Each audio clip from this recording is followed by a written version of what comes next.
Okay, welcome to Dr. M's Experienced Functional and Sports Medicine podcast. We're really glad you're here today. And one of the things that we're just trying to do here, give you a lot of practical information in a short period of time. Most of these are solos, just with me, Dr. David Musnick, MD. And I'm board certified in sports and functional medicine. I've been doing functional medicine for 28 years. And I wanted to have a podcast that was practical, that got a lot of information both to the public and to medical practitioners. So this is number 4.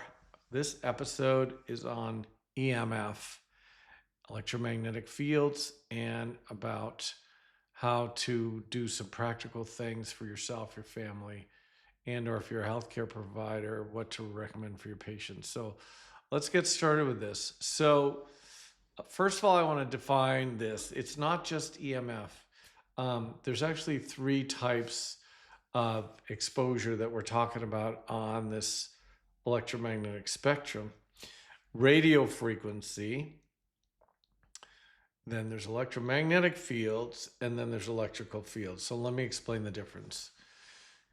And at some point we might have a graph of this, but at any rate, radio frequency exposure is different than electrical exposure, and it's different than electromagnetic fields. And radio frequency exposure is the most common exposure we're all getting right now. Where's it coming from? It's coming from your cell phone. It's coming from your wireless network at work or at home. It's coming from the 5G towers, but it's also coming from Bluetooth devices. So any Bluetooth device, including a remote control or the earphones that come out of your ears that don't have wires on them, they're all these types of radio frequency fields. Why are they dangerous? Because they've been found to disrupt the blood-brain barrier and actually can cause dysfunction in the central nervous system in the brain. Electromagnetic fields, let's talk about what the blood-brain barrier is. The blood-brain barrier is a network of blood vessels and cells all around the brain. Its job is to protect the brain and only let certain things in, and meaning oxygen and nutrients. And its job is to keep a lot of things out, like bacteria, viruses, toxins. It's like the police force of your brain. How is it supposed to work? It's supposed to be highly functioning. But what's very interesting is the blood-brain barrier has these barrier proteins in it that are very similar to the gut. And if someone has leaky gut, they could also have a leaky blood-brain barrier. There's many things that can damage the blood-brain barrier. One of them is electromagnetic fields. Now, I don't know if I mentioned this, but in podcast 3, when we were talking about insomnia, let's bring this up now. Did you know that insomnia, or having less than 7 hours of sleep, can be responsible for a leaky blood-brain barrier? If you get a leaky blood-brain barrier, what does that mean? That means toxins can get in, heavy metals can get in, parts of bacteria can get in, viruses can get in. In other words, all kinds of pollutants that you don't want in the brain that can cause brain fog, that can cause inflammation, that could cause headaches, that could cause migraines, or even lead to autoimmunity.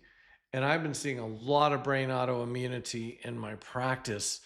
And so, protecting the blood-brain barrier is very important. And I've determined that protecting and mitigating against radio frequency fields is very important. Now, just one thing to bring this up. How do you measure these fields? If you want to measure radio frequency fields, there's a couple devices. One, there's called a tri-field meter, TRI field meter. It's reasonably good, but it's not as accurate as specific meters for specific types of these fields. So there's one called Safe and Sound 2, and we're going to have a link to that. But Safe and Sound 2 can provide you with a meter about this big, and It's excellent for measuring radio frequency fields. And really, what you want to do is you want to stay away from anything higher than moderate. And even moderate isn't good to be in. But a lot of people are working and sleeping and living in literally extremely high fields all the time.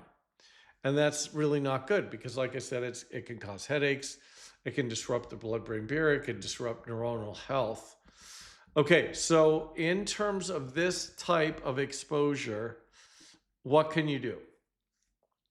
One thing I recommend is minimize your use of these Bluetooth devices, earphones coming out of the ears. If you can, use something wired or something called an air tube headset.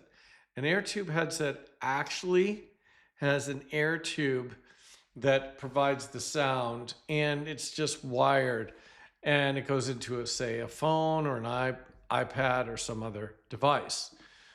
So minimize Bluetooth. Also minimize Bluetooth devices. Like I've got a keyboard here, but notice it's got a cord here, which I know seems crazy that, I'm using a corded USB keyboard, but I'm also using a corded USB mouse. So what I'm saying is that the Bluetooth devices that you're using are going to expose your body to radio frequency fields. So use USB corded keyboards, external mouse, other things. Try to minimize anything wireless that you're using. Okay, then what about from the cell phone? Well, when you sleep, you don't want to have a cell phone right next to your head while you're sleeping. So what can you do? Well, you could turn that into airplane mode. That's kind of, so to speak, a no-brainer. But if you want to end up with a brain, what I'm saying is don't sleep with a cell phone that's on, receiving all night long. Put it into an airplane mode, or at least get it 10 feet away from your head. Okay? In regard to Wi-Fi networks are actually very damaging. There's 2.4 gig Wi-Fi networks. There's 5 gig Wi-Fi networks. They're both damaging, but really you want to minimize your exposure to it. So at home, the best thing to do is actually have Ethernet ports and actually plug into the Ethernet port for your internet access, for your computer, or for your TVs. That way you're fully wired. And then you can actually hook up a modem and do Wi-Fi when you need it, but turn it off most of the time. So at our house, we're fully wired actually, and don't have Wi-Fi on most of the time. I know that sounds crazy, but just if you want a healthy brain and healthy body, you're going to minimize exposure to radio frequency fields. So if you do have Wi-Fi at home, which most people do, turn it off at night. So here's a saying: friends don't let friends sleep with Wi-Fi. Of course, that doesn't mean the Wi-Fi is in your bed. You're not hugging it. But the Wi-Fi goes all through the house. It doesn't matter where it is. I often have my patients say, well, the Wi-Fi thing is like a few rooms away. It doesn't matter. If you are able to get Wi-Fi on your computer or your phone in your bedroom, then it's strong enough that you have to mitigate it. So I would say turn it off at the power switch, or do some computer program to get it to turn off and on. So you're not sleeping with it. Very important. Also make sure your kids don't have Bluetooth devices. Did you know that most phones, like iPhones, Androids, the Bluetooth part of this is on unless you turn it off.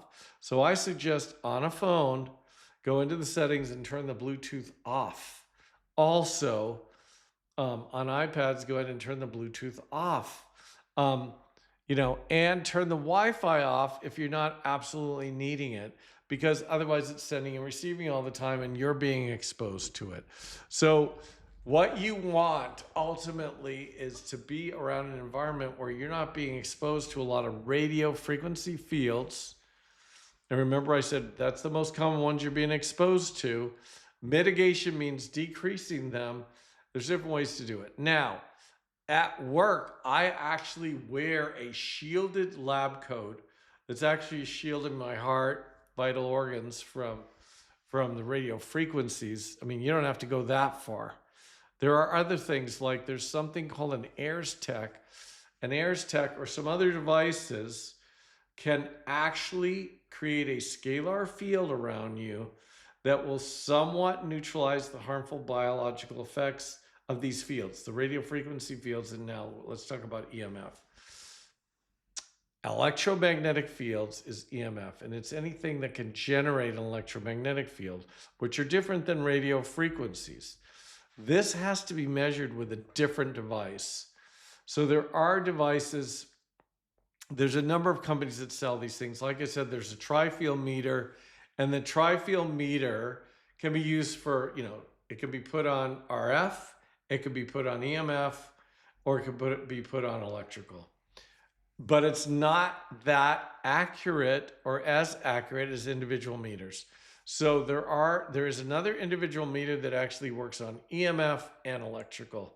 So in my house, we have the Safe and Sound 2, and then we have another device that is that checks for electrical and EMF. So where might you get EMF? Believe it or not, electric vehicles, hybrid vehicles, these are going to have a lot of it. Like when you put on the brakes in a hybrid vehicle, then there's going to be a lot of this coming through the actual floor. So believe it or not, the part of the car that's going to have the most fields, like EMF, is going to be near the battery, wherever that is going to be, but also at your feet. So a lot of people are starting to report, nerve tingling and issues with their feet. But I'm just going to tell you, if you're looking for a new car, bring these meters into the car and don't buy the car until you test drive it and decide that it's within acceptable levels for you and your family. Okay? That's kind of important. You want to check the fields where your kids are going to sit. You want to check the fields where you're going to be. You want to check the fields where your feet are. All super important. Okay? Then there's something, okay, so what can produce electromagnetic fields? Well, a refrigerator, appliances can produce electromagnetic fields. So there's a lot of things that you wouldn't think could do it, but almost anything plugged into the wall can produce an electromagnetic field. A TV can produce an electromagnetic field. Believe it or not, an air filter could produce one if it's plugged into the wall. Lighting can do it. There's all kinds of things that can produce these fields.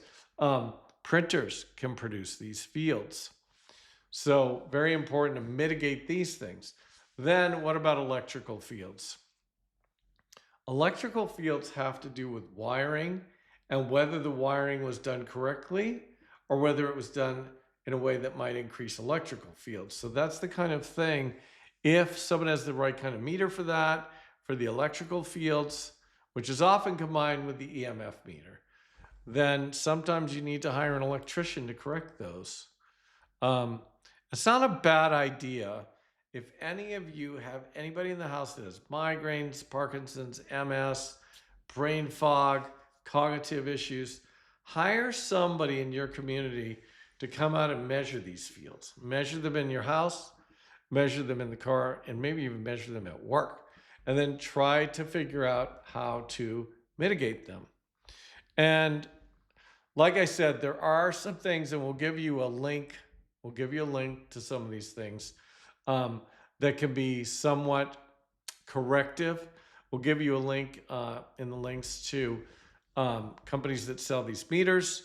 We're going to give you a link to AIRS Tech and devices that can be very helpful in regards to decreasing the effect on the human body.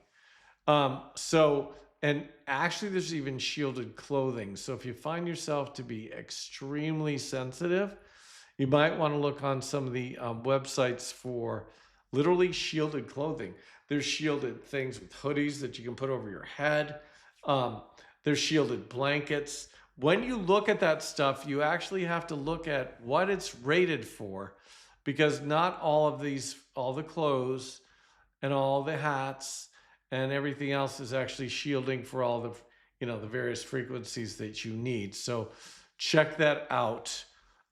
It's very important. One other source that I wanted to tell you about of radio frequency that's incredibly important is these things called smart meters. What is a smart meter? It's an electrical meter on a house on the outside that looks like a dome, but it's got digital aspects to it. It is literally transmitting and receiving all the time to the power company how much power you're using and what you're using the power for. The problem is that they use incredibly high amounts of radio frequency. So I'll just give you a story. At one point in my home in Washington, I started having extreme headaches and extreme fatigue. I could barely get out of bed, and I thought, what is going on? I wonder if they put, a smart meter on without my approval, because I kept looking in the mail, and you're supposed to be able to opt out. If you opt out of a smart meter, you have to pay a little bit extra, and someone's literally going to come to your house and read the meter. But it's worth every cent for that service, because smart meters are incredibly high amounts of radio frequency fields. They will put your home into what's called an extreme level constantly of radio frequency fields. You can get a shield to put over it, but the problem is that it just puts the field more inside your house than going outside. So I do suggest for most people that you opt out of a smart meter. You pay the power company more money if they'll let you to come out and, just get the readings occasionally. If you can't do that in your area, then at least put something called a smart card or a smart meter guard. And we'll have links to that at the end of the podcast, because at least you can shield it somewhat. Yes, some of it will go in the house, but it will bring it way down. So smart meters are a big issue in certain areas of the country. Not everywhere, but certain areas of the country.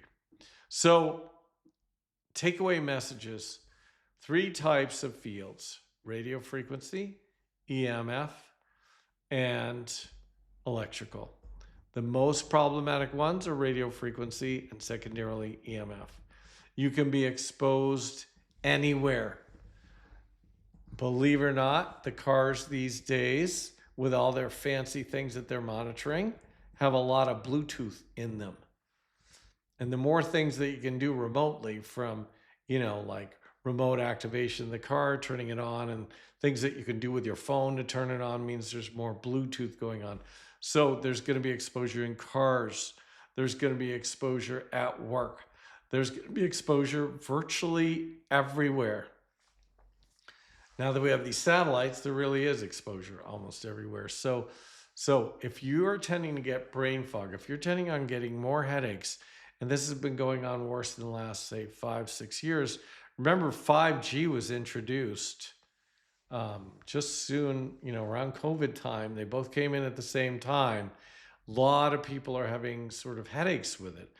And so if you're having some of these issues, then consider, either hiring someone to come into your home or getting the meters yourself, measuring these things and trying to get things down to even a moderate level. Now, each one of these meters will come with a little card that tells you what's more safe.